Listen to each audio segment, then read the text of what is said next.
Well, welcome in, LSU fans. If you made it through the late night on Saturday and I guess into the early morning hours on Sunday morning, you do know that LSU swept Mississippi State in an SEC series, a 4-game win streak dating back to the midweek game against ULL.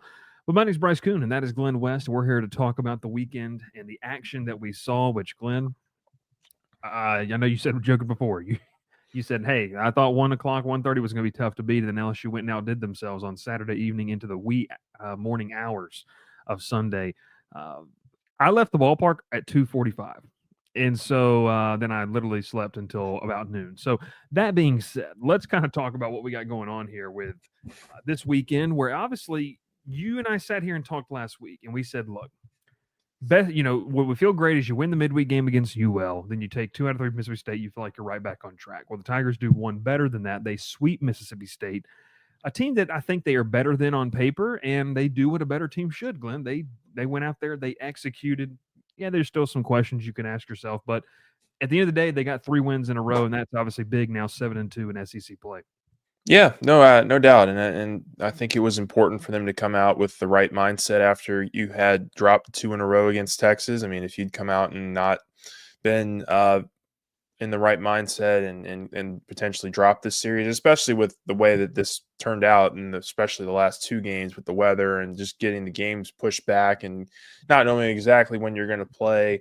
I would like to have probably asked about just how they kind of stay ready for that kind of thing, and just to not lose some of that juice that maybe you come to the ballpark with as a player. So, but they go out there and they handle their business. And I think for me, one of the bigger takeaways from this weekend was obviously what Anthony Ianson was able to do in backup of Case and Evans on Friday. That was a real gem of a pitching performance from those two. I think it was probably their best pitching effort of the SEC schedule thus far.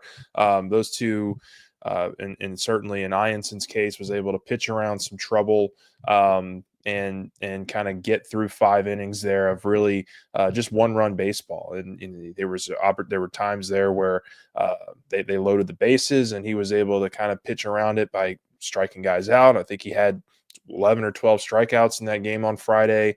There was one series of pitches there in the second inning on that Friday game where Ianson got down 3-0. He had just walked a batter, and he'd gotten down 3-0 on the very next guy. And he comes back and he strikes that guy out, and then he struck the next guy out too. And I think from that point on, it ended the inning and ended the threat. But from that point on, I was like, okay, this is maybe a little bit of a different side of Ianson that we haven't seen yet. The fastball was up to 96, which he hadn't come close to touching, I don't think, for most of the season. And it kind of stayed at the 95, 96 range there for a good couple innings. And so that was really positive to see. Case and Evans, what he was able to do, backing him up for 4 innings. I walk away from this weekend and I just don't want to touch what's going on with the staff right now. I know that there are some out there that feel like you got to throw Zach Cowan into the starting rotation, and just based off of how he's looked and how he's performed, I can't really give you an argument as to why you don't do that, except for the fact that he's just so valuable in that role that he's in right now. Because when a guy who has been really steady for you this year, and Cade Anderson, comes out and struggles some in that Thursday game, gives up 3 home runs and 5 runs through 5 innings, you need somebody like Zach Cowan to come in and slam the door shut in a game like that. And what he was able to do on Thursday, what Case and Evans was able to do on Friday, I thought is exactly how LSU wants this thing to go. Because essentially you don't have just 3 starters. You have 5 starters, and you have 5 guys that are going to go out there and can get you through 18 innings. And it's just about how you piece together the other 9 that I think and we've seen that now consistently for a couple weeks in a row in regards to Cowan and Evans, those 2 guys extending.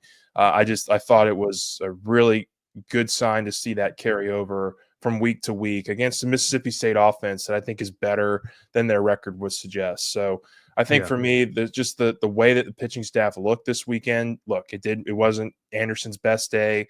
Certainly, Shores had the one inning there in the Saturday game where he gave up 4 runs, but pitched 3 zeros. Other than that, took a ball to the eyeball and was able to keep pitching. And just looking at it in the seconds after it happened, you could tell that thing's going to swell up and give him a nice shiner here for the next couple weeks. So, but he was able to pitch through 4, and then they were able to piece it together. It wasn't perfect again in that Saturday game, and you can expand on it a little bit more. But I just, from where LSU is and kind of from a pitching perspective, I don't want to touch what's going on right now, because I think those 2 guys that you have coming out of the bullpen in Zach Cowan and Kason Evans are just so much more valuable for you right now as compared to what they would be as a potential starter. Yeah, I think that a lot of the conversation coming into the weekend for me and for people on the boards was, can Anthony Ianson prove to be a better than average pitcher in the SEC? Like, can he locate consistently? Can he do that? And I think Saturday was a step in that, or I guess not Saturday, game 2 on Friday was a step in the right direction for him. Look, you look at his stuff, he's got good swing and miss stuff. It's not gross in terms of, what you're going to see velo wise, but in terms of RPMs and stuff like that, he checks out that way. And that's something we've been talking a lot about over the past couple of weeks. But I'm with you. I wouldn't change anything with where you are. I mean, look, Cade Anderson, I think here's just a thing that we've got to understand. And look, I think it's because this fan base is partially spoiled in this sense a little bit. Your Friday night guy's not going to be Paul Skeens. That's probably not going to happen again. That is a once in a generational type of talent that you have at the college level, being able to do what he did on Friday nights, utterly shut down everybody. Cade Anderson is a really good college pitcher. Cade Anderson's also relatively young in this role too still. But he's only done this in the SEC play now 3 times. So he is learning and growing as we continue throughout this season. That's something to mark and know that's important. And credit to Mississippi State. They were aggressive. They tagged him on Thursday night. And, the long ball is something where if you really want to nitpick and, really kind of get into the nitty gritty of it, there's something where you can say, okay, when he does get hit, the long ball is an issue for him. It's not just singles and here and there. It's guys tattooing the ball, 350 plus feet. That being said, Anderson, I'm with you. Love him still in the Friday night role. Jay has repeatedly said that. I think Ianson solidified himself in terms of, maybe any doubts that you had there. And even on the Sunday role, obviously a Saturday role this past weekend, but it's going to be Saturday again, even with Chase Shores. And this is something that I can't remember the board member, and I wanted to shout about who said this because this is very true. And when you talk to people in baseball, coming off of Tommy John surgery, the command is the last thing to hit. Like, that's the last thing that really starts to take shape in terms of the rehab process or the rehabilitation process in general, or just in terms of getting back up to where you feel like you're 100%.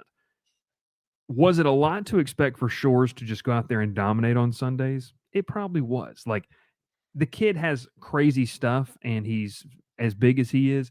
You're obviously going to see the comparisons. You're going to get excited about it. That's what's going to happen. But in terms of what he brings to the table, Jay knows, Yeski knows, all of these people know that he has the stuff to be that. And like you talked about, Glenn, I mean, outside of the second inning, the breaking ball looked nasty. Then he'd fight the fastball in there at 97 plus on the inside corner and tie a hitter up. Like, that plays.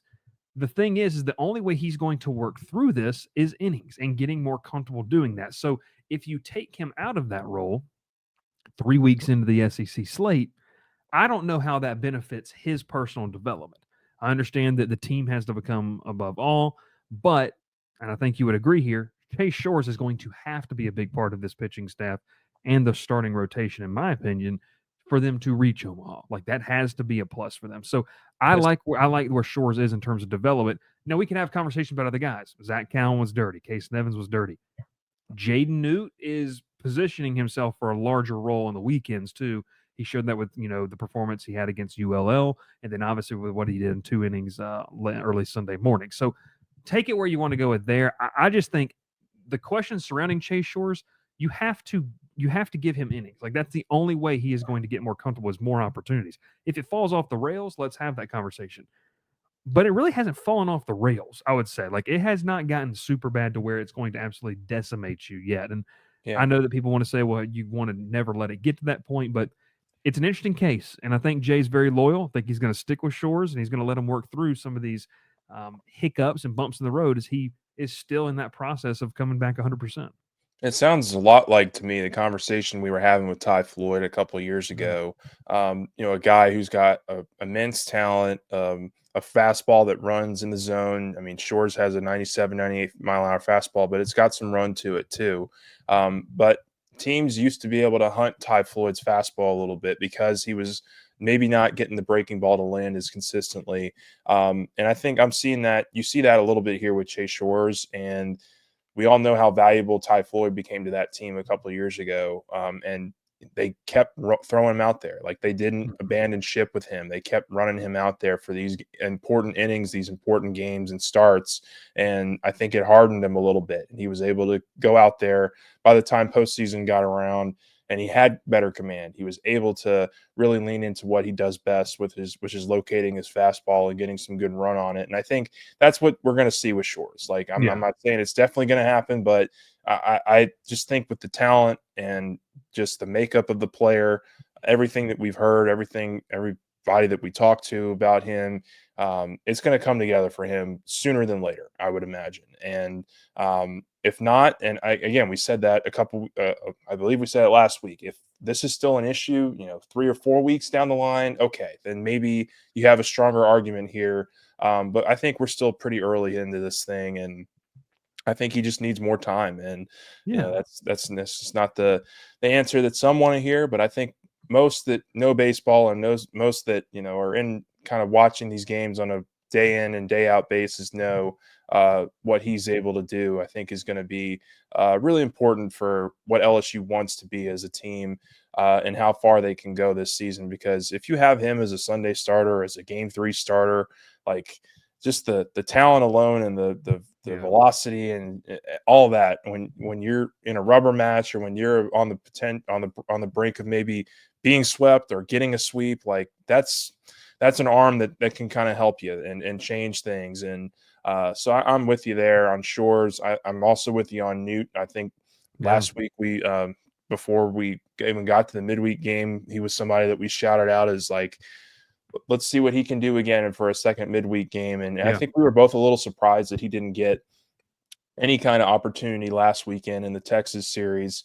So if he can build on this and he can continue to be a guy, I mean, because a couple of years ago, it's easy to forget, but it was Chase Shores and it was Jaden Newt were the two big time pitchers that LSU brought in a couple of years ago. And Newt was lost before the season with the Tommy John injury. Shores, of course, it happened in that Tennessee series in the middle of the year. But Jaden Newt's got a lot of talent too, and he was throwing 95, 96 last night, I believe, and he's got the potential to be a pretty good end of game kind of pitcher for you, maybe a middle relief kind of guy that can get you out of certain situations as well. So what we were talking about last week, and I remember what the pitching staff was, what you got with Cowan, what you got with Evans. Who are those other guys that are going to be able to step up for Mhm. you and really help stretch games out in the bullpen and give yourself a chance? Because that's the thing that Jay has told us pretty consistently over the last several weeks has been our offense is going to give us a lot of chances to win games, which is why I don't think we're going to mess with what we're doing with the pitching staff. So um, if they can just get a couple more arms to come along, if Connor Benj can maybe continue to develop as a player, Maverick Rizzi is another guy that I'll throw in there, Mhm. who I think has a chance to really be something special if he can get his command under a little bit more control. So there's arms out there. There's talent that's here for LSU to continue to evolve in that bullpen to where you don't have to make any changes with the starting rotation. And I think if you were to see a change in, let's call it 3 weeks or a month or so, it's Yeah. because one of these other guys has developed in the bullpen to where you feel comfortable enough to take one of your 2 star bullpen guys out to put them in the starting rotation, if that makes sense. Like, Yeah. you got to have somebody else step up in the bullpen and show that they can contribute consistently before you make that move. And I think we're still kind of in that learning process here 3 weeks into SEC play. Well, and two, to your point, they have to step up to the fact of where it's almost, I don't want to say foolproof. Nothing's ever foolproof in baseball, but you got to know without a shadow of a doubt, this guy can step in and at least he's going to do exactly the same of who we're replacing. Because if you tinker with it too much on the pitching staff, you try to over manage that, that's when it could get ugly. And to the point, talking about getting ugly, I pulled this up. So for our audio listeners, you're going to head over to YouTube. Here's Chase Shores. This was literally after Shores got up off the ground, decided he wanted to pitch. I mean, you mentioned Glen like that. It swelled pretty quickly, and you can see Shores right there. He did talk to the team afterwards. Was a part of the magic moment. So one of those things where everything seems like okay. Like anytime you see that happen, it did deflect off the heel of his glove and hit him in the face. But obviously looks to be good, and he'll have a nice shiner, I guess, as they get ready to head Yeah. to Norman this weekend. But all things considered, I'm with you with the bullpen. I think where you could see this shift, and I asked Newt this last night. I said, during the offseason, and he gave the great coach speak answer, I guess. My role, I'll be whatever Jay wants me to be. But I am curious, I was curious at least, with Newt, was there any type of conversation about, here are the things you need to do to be a weekend guy? Like, as they sit down, and yes, he kind of sits down with them in the early fall and the winter of, look, we know everyone here wants to be a starter. They want to be one of the Friday, Saturday, Sunday guys. Here's your blueprint to be able to do that. Here's the things you got to check off. And he said there's not really anything in particular, but I would say up to this point, he's starting to check off some of those boxes, not just a weekend starter, but as a weekend guy in general. I'm now curious, Glenn, and here's kind of my final question on the pitching staff is how do you manage this week? Because you enter another short week where you're going to play a midweek game on Tuesday against Louisiana Tech, who looks like a good ball club as usual, and then you're going to head to Norman on Wednesday where you play them Thursday, Friday, Saturday. Newt has been that Tuesday guy the last 2 weeks, and I asked him this, he said he treats Saturday night like a side session, so that's not really too different. I don't know if you burn him on Tuesday, to be honest with you. I think this is a situation of where if I was Jay Johnson, and I'm not, here's my take, I would probably say, hey, we think, like you mentioned, we can out hit any of our midweek opponents. Is that a little bit prideful? Yeah, it is, but you're LSU and you got a pretty dang good offense. You think you can do that. I'd get William Schmidt in there. I would get Cooper Williams in there. Like I would get some of these guys that you need to mold for the weekend in there. And I would save Newt. Maybe he throws an inning or something like that to stay fresh. I'd save Newt for potentially that Saturday game, because I just wonder how his preparation changes. I tried to ask the question. He said it doesn't feel like it changes a lot because he used a side session, but I think that's an interesting key this week of what do they do with him? Is he down on Tuesday? Is he available for an inning? Is he on a pitch count if he goes out there? Because, like we said, I think he's emerging as a guy to where you're like, okay, he started to build up a little bit of credibility in terms of I can lean on him in the pen. And so now with the 2 innings he gave you on Sunday morning, it could be something to kind of look at what does his utilization during the midweek look like? Is it completely gone, or is it something you want to kind of keep rolling with?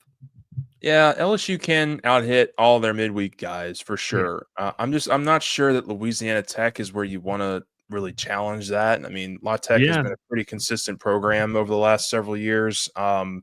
So I could still see a scenario where Newt's pitching in the midweek.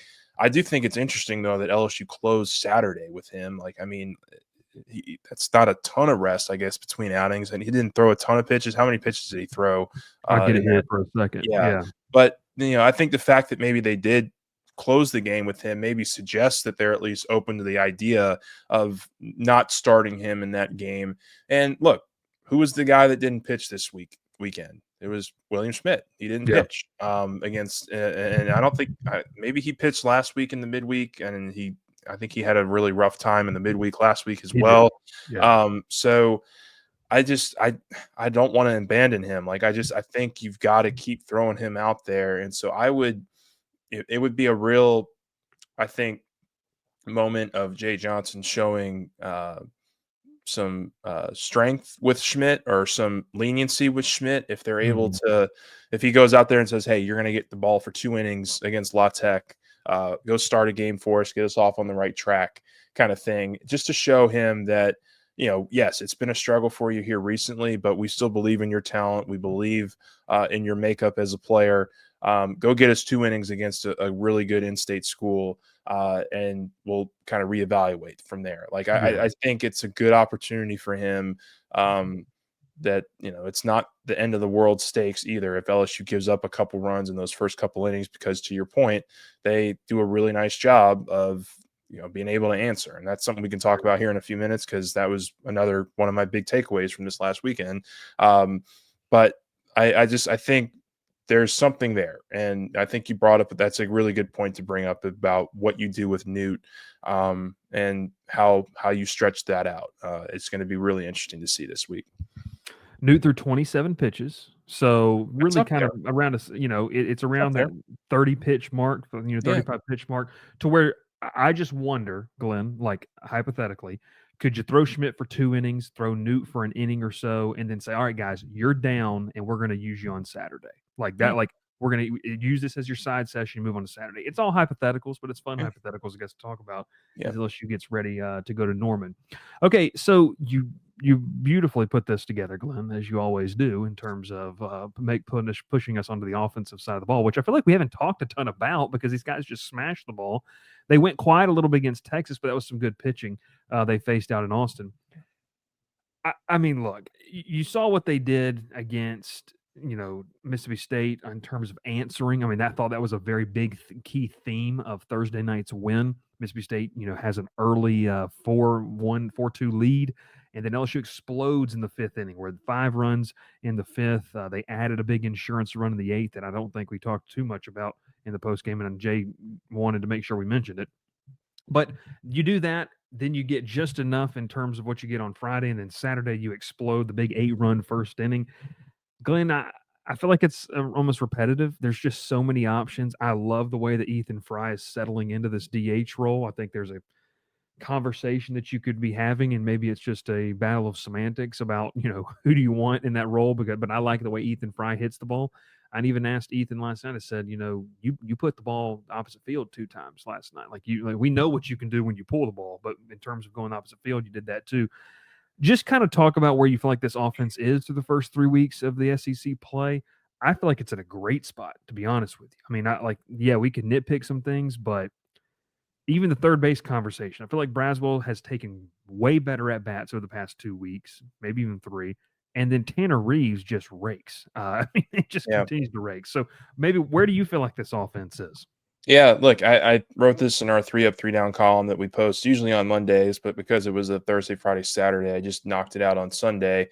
But my first point was an offense that has short memory are Mm, usually the ones that have the best results. And for yep. LSU, what they have consistently shown us, at least through first 2 months of the season, is that they might have an off night, they might have a bad stretch of 6, 7, 8 innings here and there, but they're going to fight back with resilience or with a fire in the next several games, and Yeah. that can happen even in game. Like, I mean, last week I think I wrote about how the very next half inning of every time that Texas scored in the first 14 or so innings, LSU was right there to answer and Mhm. to really give them a leg up for those first 14 or so innings of that series. So the mindset, the makeup of these batters, I think, is really elite. I know you mentioned a couple of guys right there, but I mean, Derek Curiel has been super consistent. I mean, just the epitome of what you want in a leadoff batter. Jared Jones, what he's been able to do at that 2-hole has been really good for you. But for me, like, one of the guys that I think hasn't gotten enough shine, and that's probably on us as a media, but the first 3 weeks of the season, I have been super impressed, or of SEC play. I have been super impressed with what Daniel Dickinson has done at the Yeah. plate. I was looking at his numbers because that was another point that I made for the 3 up, 3 down. In SEC play, he's batting .355 through 9 games with a .535 on base percentage, leads the team in extra base hits, and has 8 RBIs in his 9 games so far, including 6 this past weekend against Mississippi State. I think he was probably the offensive player of the week for LSU this last weekend against the Bulldogs, just with how consistent he's been. And that's a spot that, I mean, he's consistently in that 3-hole, backing up Jared Jones in the 2-hole.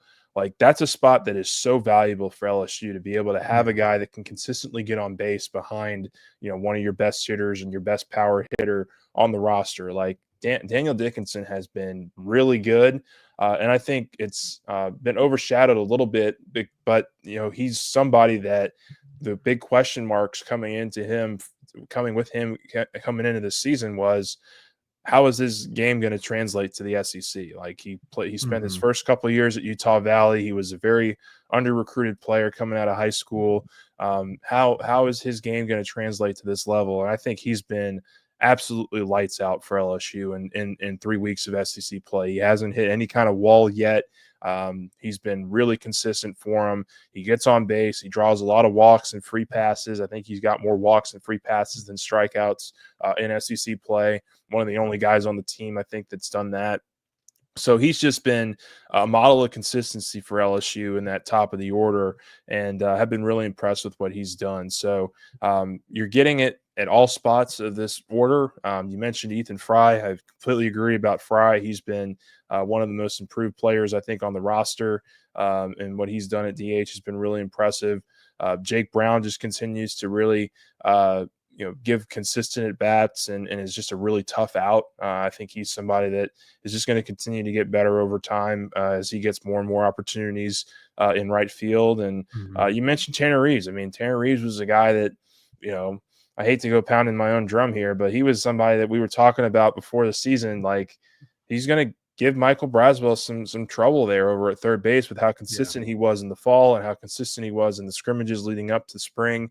And every time he gets an opportunity, he makes the most of it. And you can expand a little bit on just kind of how the offense looked in that 17-run explosion. But for me, for them to only score 2 runs and not look very good from a plate perspective in that Friday game, and to bounce back and have 17 runs on 19 hits, that's exactly what they've done all season, and it was great to see that translate over into a series sweep.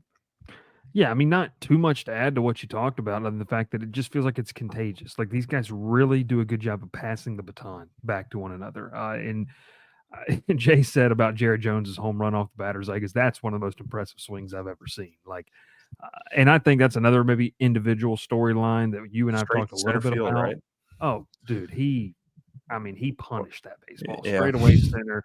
It was, so by the way, the exit velo was 111 and the projected distance was 440. So Wow. that's with, if it didn't hit the batter's eye out there in Right. center field. But just one thing I don't think we talk enough about is just Jared Jones' development as a hitter. Like, him coming back to LSU might have made him a lot of money, like, in Yeah. terms of what he could do. So it's fun. It's fun stuff. This lineup's really fun to watch. So many mixing and matching combinations of what they can do. I even thought Luis Hernandez put together some good at bats this weekend, which was probably maybe the weakest part of the lineup. You maybe say just Hernandez and him, growing. Cade Aaron Beatty can tear the cover off of baseball. I mean, I feel like if he develops defensively, you've really got a really good 1A, 1B option there at the catcher position. Well, one thing I wanted to mention too was they just, in the response factor, it is just so big. Like, they just answer so well, and it's spoiling a little bit, I think, for fans, because now you come to expect it. It's like, okay, if the opposition puts up 2 runs in the top half of the inning, it's all right. LSU's going to put up 4 or 5 in the bottom half, and so it maybe creates a little bit of a spoiled attitude when they only put Really up hard to 1. They do. don't put up any runs. So but that's a good spot to be in. You want to have those conversations rather than leaving guys on and stuff like that. I love this lineup. Daniel Dickinson is okay. I mean, I think that was a big thing. Got hit on the hand last night by a fastball. It was in some serious pain. I think 2 or 3 at bats later, laces an opposite field double into the right center field gap. He's good to go. That was really great. But, not too much to add, honestly, offensively, Glenn. They're good, they're deep, and they continue to show that. But before we get out of here, I wanted to mention, too, because I think Thursday night is going to be, look, if you got plans on Thursday evening, okay, you need to cancel, because it's going to be this LSU offense against Kyson Witherspoon of Oklahoma. And this kid, D1 Baseball has ranked him as the best pitcher in college baseball. And you kind of look at it, if you're just going to be an unbiased, he has been unbelievable for the Sooners this year. So they're probably going to pitch him, obviously, on Thursday night. I'm excited to watch the matchup, Glenn. I think it's going to be a lot of fun. Just maybe early thoughts on the Oklahoma series. Like, I mean, you got to beat Witherspoon, so that's going to be very fun. But the Sooners have been probably better than maybe we thought they were going to be entering SEC play. This is another tough road place to play. Not a big stadium. I know they got laughs about that in the preseason, but this is another litmus test, going on the road, another learning experience to where maybe you see how you can draw on that experience from Austin and change some of your fortune in Norman. Yeah, I mean, they won their first 2 series against South Carolina and Mississippi State, and, I think they're as we're recording this, they're tied 1-1 with, Okay. Alabama. I think that score actually just went final. They dropped that series, in the final game. It was by a score of 8-6 to the Crimson Tide, so, um, Wow. they competed. Like, I mean, they had, they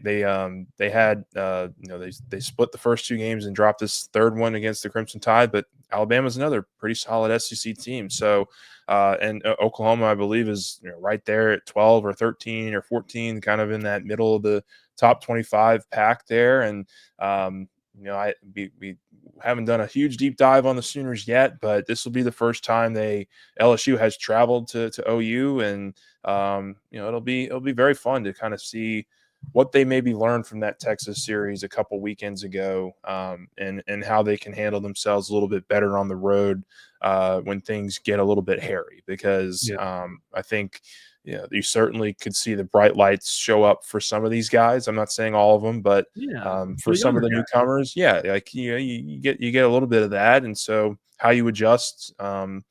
Is going to be really interesting on the road. So should be a really fun, exciting series. And look, at the end of the day, LSU was 7-2 in conference play. They are right at the top of this thing in the conference, and if they just continue to do what they have been doing from an offensive perspective, like I expect them to be able to take a game or two here in Norman. So Yeah. they're rolling, and we talk about some of these nuances of the bullpen and the pitching staff and how they can maybe be better in certain areas.